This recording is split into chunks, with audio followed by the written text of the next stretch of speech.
साथियों, जब आप नहाते हैं तो सबसे पहले आप शरीर के किस अंग पर पानी डालते हैं? क्या आप जानते हैं कि हमें नहाते समय किस अंग पर सबसे पहले पानी डालना चाहिए? अगर हम सिर पर शुरुआत में ही पानी डालेंगे तो इसका नुकसान क्या हो सकता है? अलग अलग मौसम में हमें कितनी बार नहाना चाहिए? स्नान को लेकर हमें किन बातों का ध्यान रखना चाहिए ताकि हम 1 दर्जन से ज्यादा बीमारियों से बचे रहें? साथियों, हम सब नहाते हैं, लेकिन सबके नहाने का तरीका अलग अलग है। तो चलिए इस वीडियो में हम आपको नहाने का यानी स्नान का सही तरीका समझाएंगे ताकि आपको ज्यादा से ज्यादा हेल्थ बेनिफिट मिल सके और नुकसान ना के बराबर। नमस्कार साथियों, मेरा नाम है आदित्य चौहान। साथियों, 99% लोग ऐसे हैं जो नहाने के सही तरीके से वाकिफ ही नहीं है, इसलिए वो जाने अनजाने कई बार नुकसान भी उठा लेते हैं या नहाने से हमारी सेहत को जो लाभ मिलते हैं वो उनको नहीं मिल पाते। अगर सही तरीके से नहाया जाए तो ये बॉडी को एनर्जी से भर देता है, माइंड को रिलैक्स देता है, थकान, पसीना, गंदगी और टॉक्सिन्स को दूर भगाता है। लेकिन नहाने का सही तरीका क्या होना चाहिए? गर्म पानी से हमें नहाना चाहिए या ठंडे पानी से नहाना चाहिए? पहले जो पानी जो है हमें सिर पर हमें डालना चाहिए या फिर हमें पैरों पर डालना चाहिए? यानी नहाने की शुरुआत हमें कैसे करनी चाहिए? सिलसिलेवार तरीके से एक एक चीज का जवाब जानते हैं। साथियों, रोज नहाने से हमें कई फायदे मिलते हैं। रोज नहाने से त्वचा के छिद्र खुल जाते हैं, बॉडी से टॉक्सिन बाहर निकल जाते हैं, स्किन में निखार आता है, मांसपेशियों के दर्द और खिंचाव में आराम मिलता है, ब्लड सर्कुलेशन में हमें सुधार होता है, ब्लड प्रेशर कंट्रोल में रहता है, हमारा हार्ट भी सही तरीके से फंक्शन करता है, साथ ही सिर दर्द की समस्या भी कम हो जाती है। इतना ही नहीं, आप ये जानकर हैरान रह जाएंगे कि सर्दियों के मौसम में हल्के गर्म पानी से नहाने से डायबिटीज भी कंट्रोल रहती है। इसलिए नहाने के लिए आप हल्के गर्म पानी का इस्तेमाल कर सकते हैं सर्दियों में। यहाँ एक बात और भी ध्यान रखना बहुत जरूरी है कि अगर आपकी बॉडी में पित्त ज्यादा बनता है तो सामान्य पानी से ही नहाएं। वहीं ज्यादा वात और कफ वाले लोग नहाने के लिए गुनगुने पानी का इस्तेमाल कर सकते हैं।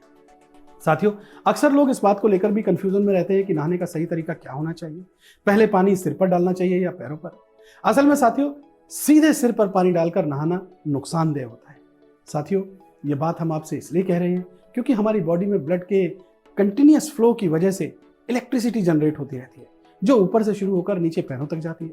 वहीं हमारे सिर में कई छोटे छोटे ब्लड वेसल्स भी होते हैं जो ब्रेन में ब्लड सप्लाई का काम करते हैं। ऐसे में अगर कोई अचानक से सीधा सिर पर ठंडा पानी डालकर नहाना शुरू करता है तो ये ब्लड वेसल्स जो होती हैं हमारी वो सिकुड़ने लग जाती है, जिससे सिर में रक्त के थक्के जमने शुरू हो जाते हैं और जब शरीर इनको सहन नहीं कर पाता तो व्यक्ति को स्ट्रोक आने शुरू हो जाते हैं। असल में जब भी हम नहाने के दौरान सीधे सिर पर पानी डालते हैं तो सिर ठंडा होने लगता है। ऐसे में हार्ट को सिर की तरफ से ज्यादा तेजी से ब्लड सप्लाई करना पड़ता है, जिससे हार्ट अटैक या दिमाग की नस फटने की स्थिति भी बन सकती है। इसलिए बाथरूम में जाकर आपको सबसे पहले सिर पर पानी नहीं डालना चाहिए।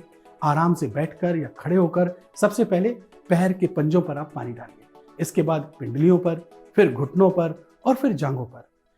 अब इन्हें थोड़ा मलिए, इसके बाद हाथों से पानी लेकर पेट को रगड़िए और कंधे पर डालिए। अंजुली में पानी भरकर धीरे धीरे मुंह पर डालिए और सबसे आखिर में सिर पर पानी डालिए। इसके बाद आप चाहें तो शॉवर के नीचे खड़े होकर भी नहा सकते हैं। अब आपको कोई खतरा नहीं है। साथियों, इस प्रोसेस में केवल 1 ही मिनट का समय लगता है, इसलिए अगर आप नहाने के दौरान इस प्रोसेस को फॉलो करते हैं तो आप स्ट्रोक जैसी समस्याओं से बचे रह सकते हैं। साथियों, सर्दियों का मौसम है, ऐसे में सर्दियों में आपको कैसे नहाना चाहिए, चलिए ये भी जान लीजिए।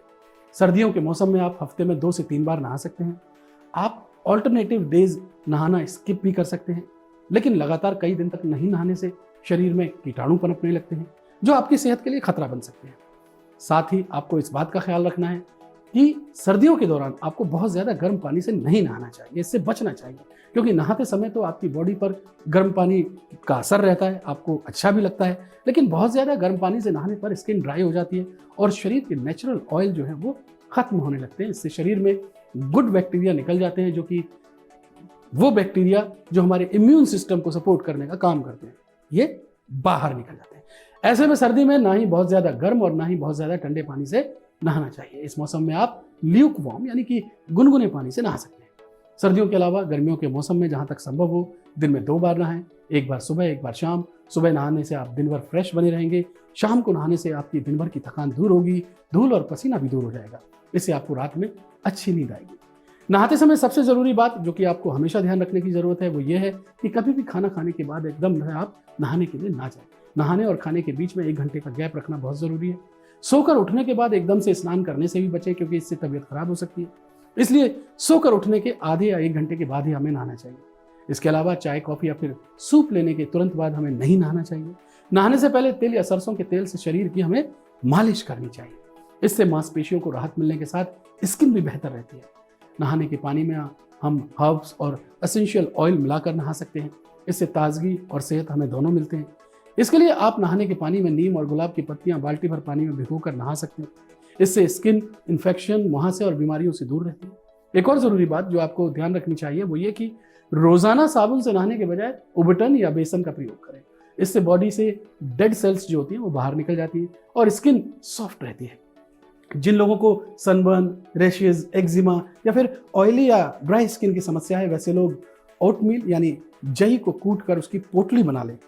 इसे टब या बाल्टी के पानी में डिबोकर निचोड़ लें और पोटली को पूरे शरीर पर गोल गोल अच्छी तरीके से रगड़ते हुए नहाएं।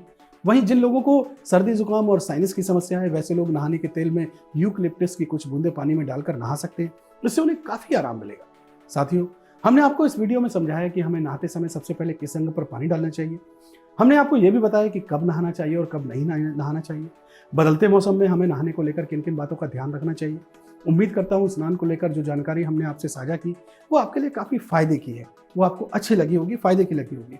अगर ये वीडियो आपको फ़ायदे का लगा हो तो आप इस वीडियो को ज़्यादा से ज़्यादा शेयर करें, लाइक करें और हमारे इस चैनल को सब्सक्राइब करें। बहुत बहुत शुक्रिया।